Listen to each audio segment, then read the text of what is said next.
ESPN FC live on a super Saturday for England, but not so for Switzerland. The English have beaten the Swiss on penalties. Mark Donaldson alongside Stevie Nicol. And Stevie, let's start at the end, because after losing 6 of their first 7 penalty shootouts in major tournaments, England has now won 3 of their last 4. All 5 penalties successfully converted. They won't care how they played. They'll just care how they got through. But you can explain how they played today. How were England? Well, there's no question they were better than they've been previously in this tournament, which I guess you could say wouldn't have been difficult. I think there's no question in the first half they're the better side. And actually, I found it quite frustrating because the amount of times that they actually got in and around the final third, particularly in wide areas in that first half, and never put the ball in the box. I mean, you've got Harry Kane, you've got Bellingham desperate to get in the box on the end of something that's put in. And I'm not suggesting that you just keep throwing balls in the penalty box. It just gets frustrating that, it's get it wide, get it back, come back around, then you do the same and back around and pretty much going sideways. You're doing that to open up something for either a pass or to be able to deliver. And generally the chance to deliver was what was available, but they never took it. And as I said, it's not about throwing the ball in the box for no apparent reason. If you keep doing that, then eventually the coach or somebody on the field is going to tell the opposition to close the ball, and then the space opens up in behind the man that goes and closes. So I found it a little frustrating. Yes, England were way better than they have been. I thought they were the best side first half, and actually started the second half. I thought they started pretty well up until maybe the 55th minute, and then Switzerland, for me, kind of took over the game, certainly possession-wise. Didn't look particularly dangerous, and then, of course, eventually they did get a goal, and it was actually quite fortuitous. And again, it came about because they were just willing to put the ball in the box. It's thrown in. John Stones has to stretch. He ends up playing it across the box, and then Bolo gets on the end of it. It's a scruffy goal, but it comes about because Switzerland just put a ball in the box. And from there, you're thinking, is England going to get what they deserve the way they've played the most of this tournament? But you know what? When you've got players with ability, and today it was Saka's turn to turn up. The last time out, it was Mr. Jude Bellingham, and today it was Saka's turn.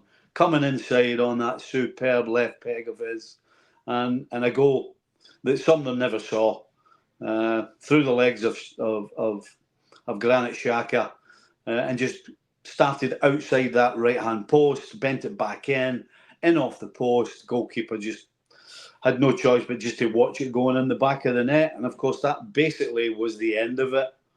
The extra time, the 2 periods were pretty much about nobody making any mistake. And then, as you said at the start, let's go to the end and the penalty shootout. A lot to get through. Let's start with England's formation. You said they played a lot better in the first half. How much of that was helped by going with 3 at the back and then 4 in midfield with 2 in behind Harry Kane? 100%. Absolutely 100%.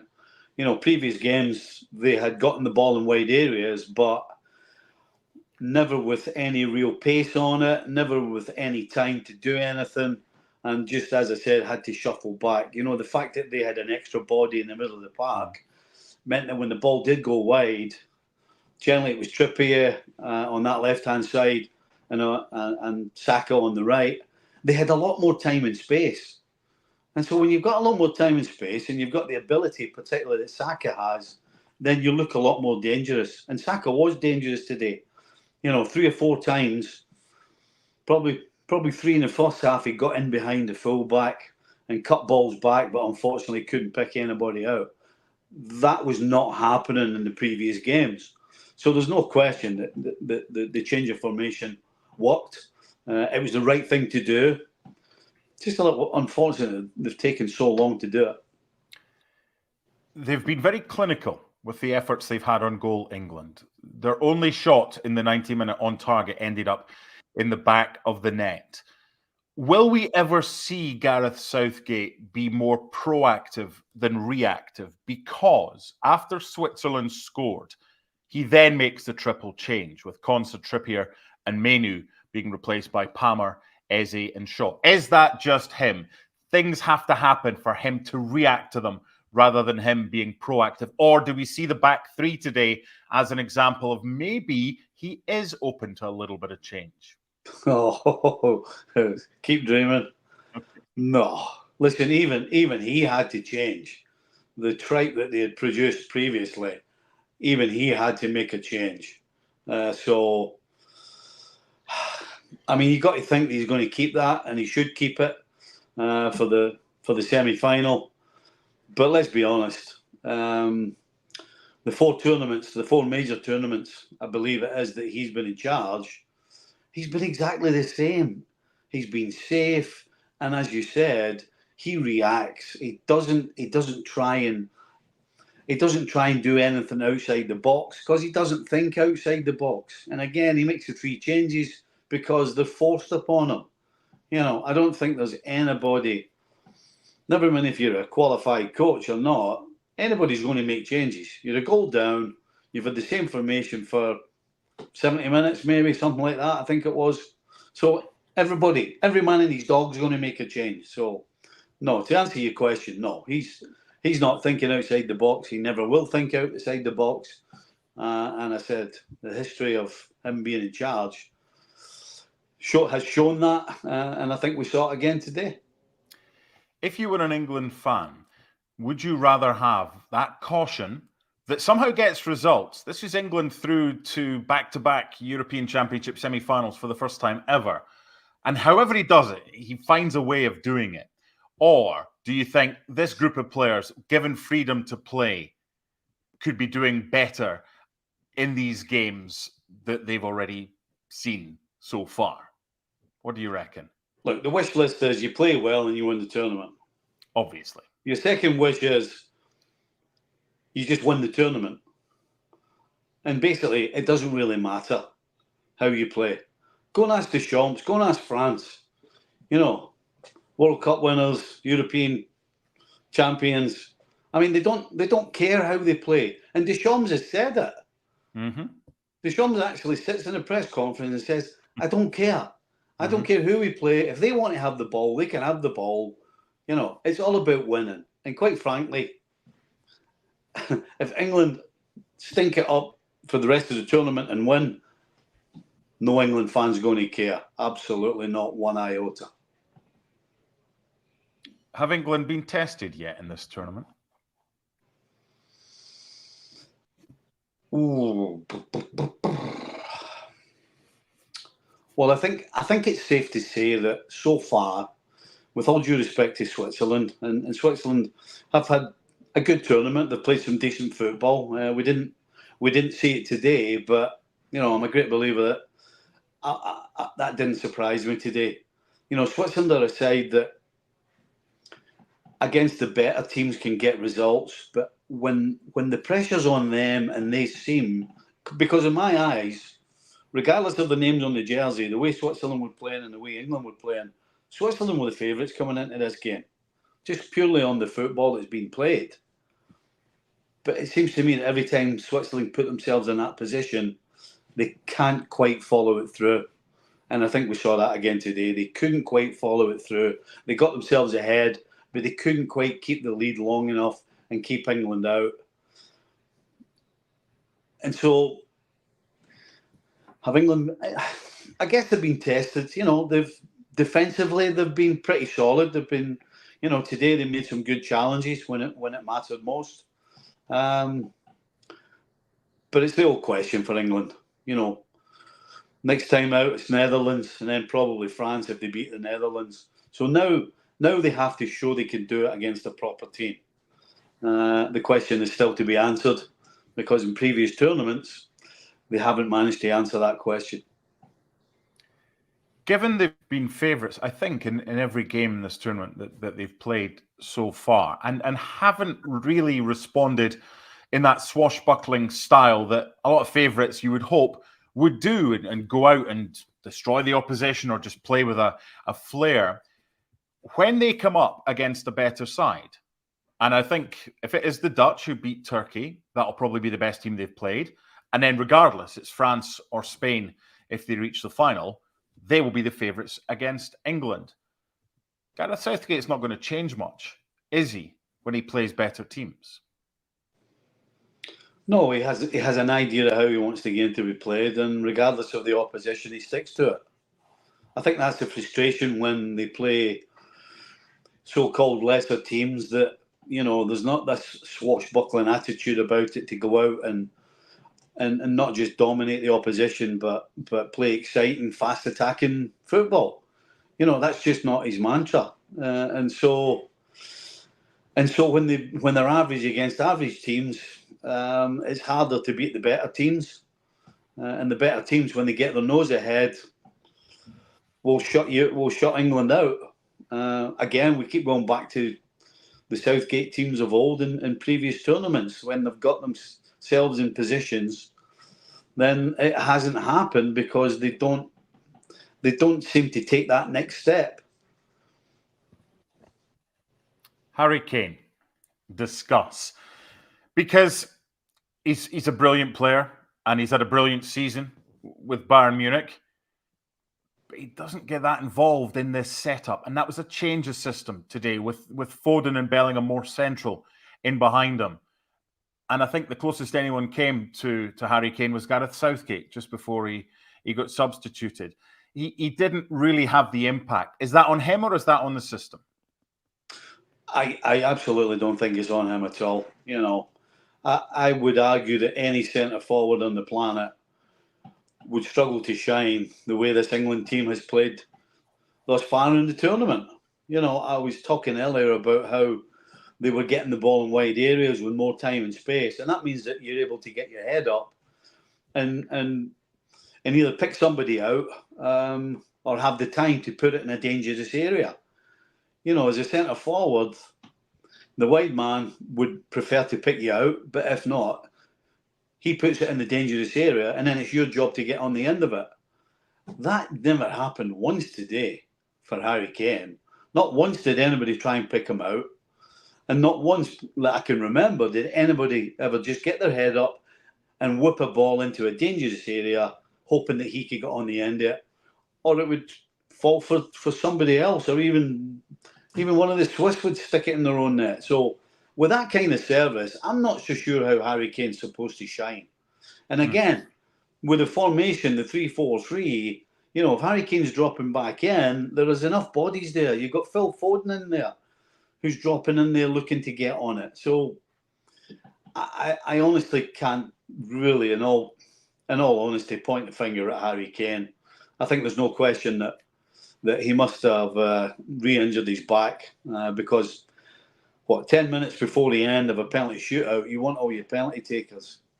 But then you got to say, England, historically, all this, you know, Southgate himself missed a penalty in a major competition. People like David Batty missed. Chris Waddle missed, who doesn't take penalties.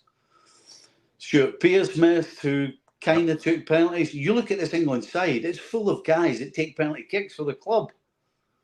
You know, Saka, penalty taker. Ivan Toney, penalty taker. Trent Alexander-Arnold, penalty taker. Bellingham, penalty taker.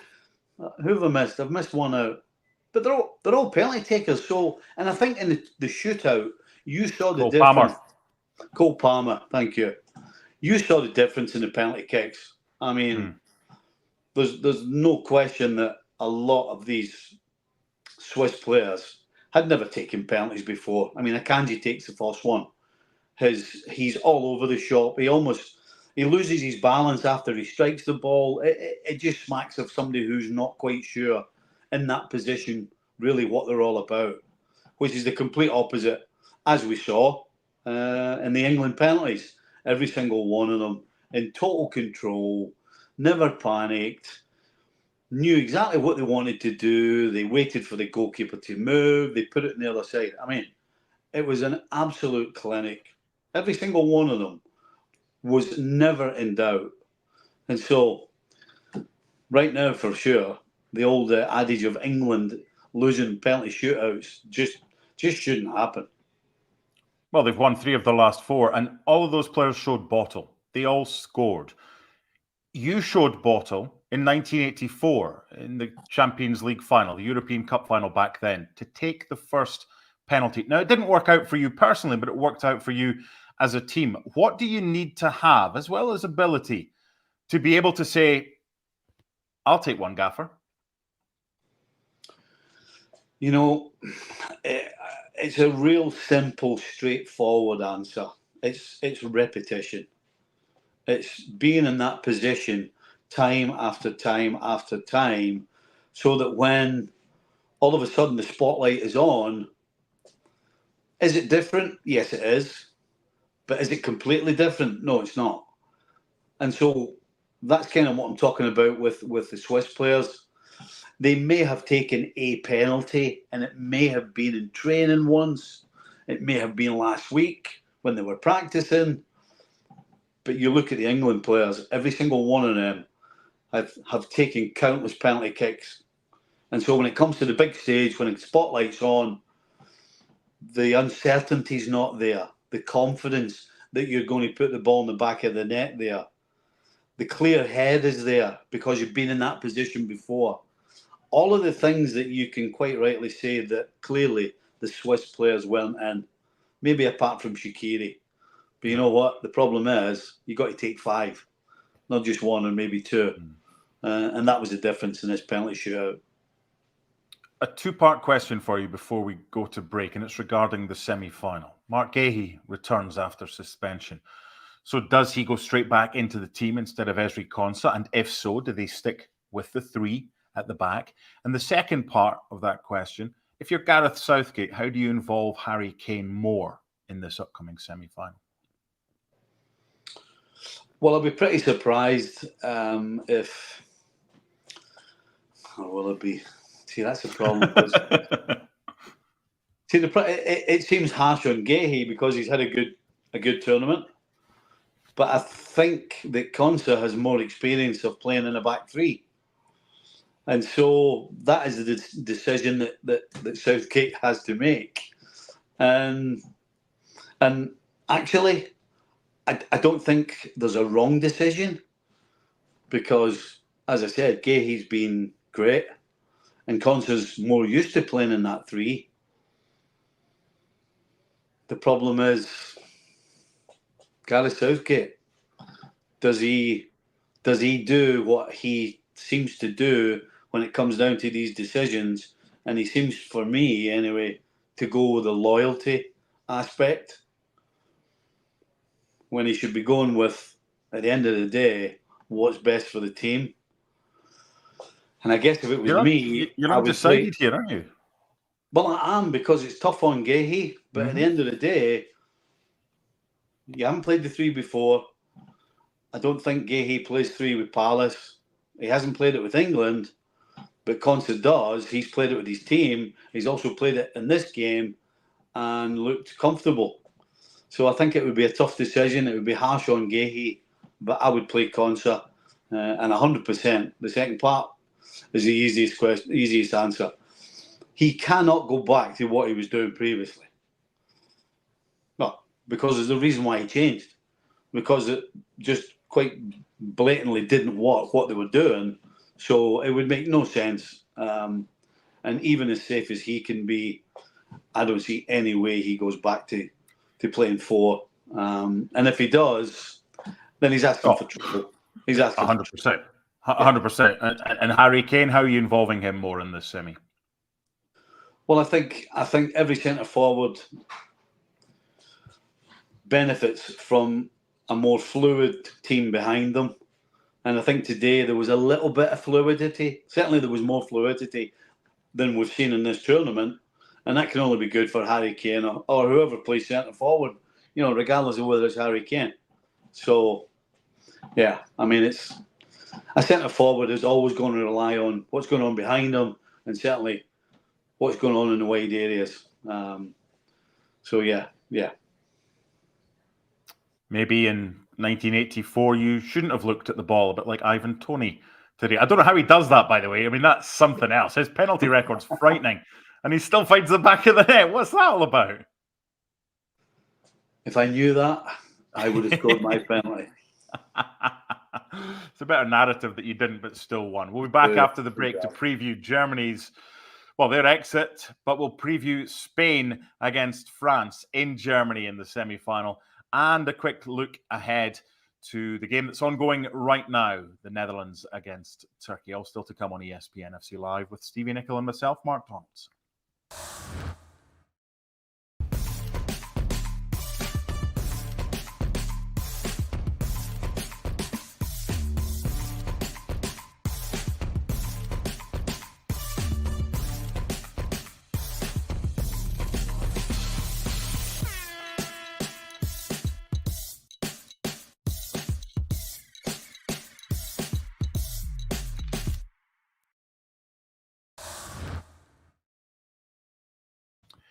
Okay, the first semi-final to take place is another battle of the two heavyweights. It's the Spanish against the French. Now, before this tournament started, Stevie, if I was to say to you, right, Spain are going to meet France in the semi-finals, who's going to be the favourites? A lot of people would probably say France. That's no longer the case, is it? You sound very confident there. Look, it's a little bit. This is a little bit like England, Switzerland. You know, if you want to forget the name on the jersey and the name of the country, and just look at what's been happening on the field, then clearly you would say Spain. But then, if you did that for the England-Switzerland game, you would clearly have said Switzerland. But we're looking at England going through. And the same scenario could happen with France going through. You know, France are a team that don't care how they play, basically. It's about winning. And they've proven that they can win. Now, this version of Spain has probably played the best football of anybody in this tournament. They've been lovely to watch. They've been exciting. You know, Williams on one side, Yamal on the other have been fantastic to watch. And they've been creative and they've scored some goals. You look at the other side of the fence with France, you can't go anywhere near any of those things that I've just said about Spain. They haven't played well. There's no real standout players, individuals for sure. They've kind of spluttered along. In fact, they haven't even scored a proper goal, but yet look how far they've gotten with own goals and deflections and just all kinds of things that we don't associate with a team going towards the end of a tournament. So who's favourites? That I find that really difficult to answer with all real certainty, because I'm hesitant to go against France, as poor as they've been. And they're not going to do in England. They're not going to change the way they play.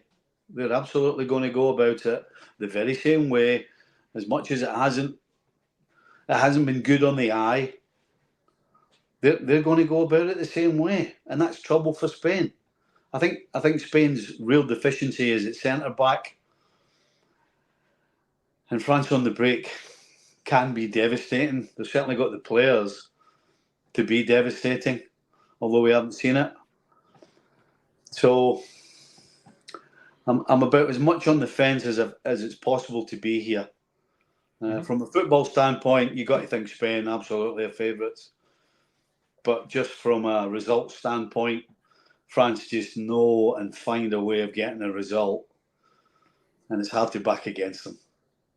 It's a good one, though, and Spain will be without 3 or 4 players through suspension and injury. Pedri, the latest to be ruled out. He will miss the rest of the tournament. We wish him well. It's 7 minutes gone. It's the Dutch 0, Turkey 0. We've got another couple of minutes or so left of ESPN FC Live. I just want to touch on a couple of the bigger topics, Stevie.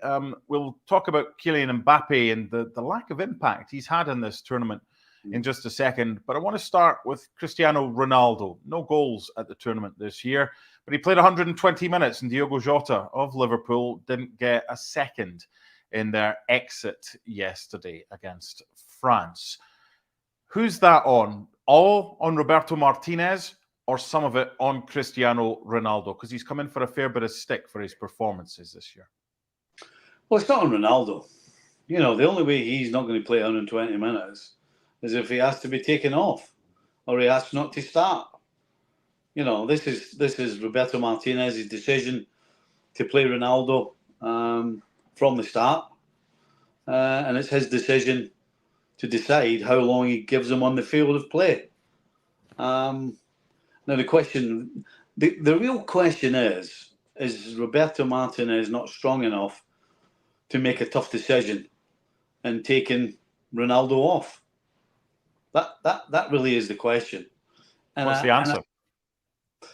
I think, unfortunately, it's pretty clear. You know, had the name on the back of the jersey not been Ronaldo, there's no question that Martinez would have made a change at centre forward. You know, ESPN FC yesterday, Craig brought up a point that we've actually made on more than one occasion. You know, Roberto Martinez, not only did he play Eden Hazard when he shouldn't have, he made him captain. He made him captain of the squad. And you can't make somebody the captain and not play them. So he kind of showed us previously, when he was manager of Belgium, that he was a little reticent when it came to making big decisions with big players. And I think really he's just qualified everything that we thought. That I think Ronaldo was too big for him to tell him to either not start or to bring him off. I think that's the bottom line. Do you think, and I've seen this mentioned in a couple of places, I'm not sure I can believe how it would work, but I'll ask you anyway. Roberto Martinez got the job as manager of Portugal on the proviso that if Ronaldo was fit, Ronaldo would play as often as Ronaldo wanted. You can't have that in international football if that's true, can you? Well, I think you got to ask yourself if that's true. I don't believe anybody. I don't believe anybody, regardless of whether it's Roberto Martinez or anybody else, is sitting down for an interview in the federation saying, by the way, part of the deal is you've got to play this guy. That's not happening, and that doesn't happen. I don't believe that for a second. As I said previously, I believe that the problem is that he wasn't able to make that decision for himself. Let's end today's ESPN FC live. Still goalless, by the way, 10 minutes between the Dutch and Turkey. Kylian Mbappe was favourite to score the most goals in this tournament, to get top goal scorer, to get the Golden Boot award. He started off all right, but the injury seems to have affected him quite a bit. Are you surprised he's not had the impact that many of us expected him to have, or do you think a lot of it is to do with the injury and the mask and everything like that? Well, I'm going to say yes to both. Absolutely. You expect somebody who's regarded as arguably the best player on the planet right now to make some sort of impact, particularly going forward. Well, definitely going forward, because he doesn't do it on the other side of the ball. So, yeah, absolutely you expect it. But I do have a lot of sympathy with him. Not just because of the mask, but the way France are playing, his opportunities have been very limited. And I think the biggest problem that he has is absolutely the mask. Anybody who hasn't tried to play in a mask won't understand how difficult it is. And the reason it's difficult is because right under here, anybody who wears glasses will tell you can't see straight underneath. Now, for a footballer to control a ball, you have to keep your eyes on the ball. And so when the ball's going into a position where you can't see it, then I don't care how good you are. That's going to affect you. And I think there's no question, allied with the way France have been playing, the fact that they haven't dominated as much as they should, the fact that they haven't got him the ball nearly enough, and they certainly haven't got him the ball in the right areas where he can do the most damage. You throw that whole mask thing in, plus the fact you've got a broken nose, you're scared to anything to touch it, anything at all. So it's all of these things added is why Mbappe's struggling. But as I said, listen, if anybody gets the chance to go and put one of the masks on, please do it, and then try and play 5 minutes of football properly. It's extremely difficult. It's a real handicap for any footballer. Well, at least you still got a chance to make an impact in this tournament. France through to the semi-finals, getting the better of Portugal. And Spain, their opponents in midweek, having got the better of the tournament hosts. England today on penalties, having now won 3 of their last 4 shootouts in major tournaments, await the winners of the Dutch and Turkey. It's 0-0 after 13 minutes. Nice open game for you to go and enjoy now. And that will wrap up today's ESPN FC Live. My thanks to Stevie Nicol. Well done to England. They got there. Just a reminder, there's no diagrams on the scorecard. But what will happen when they face a better side? They'll soon find out. Bye for now.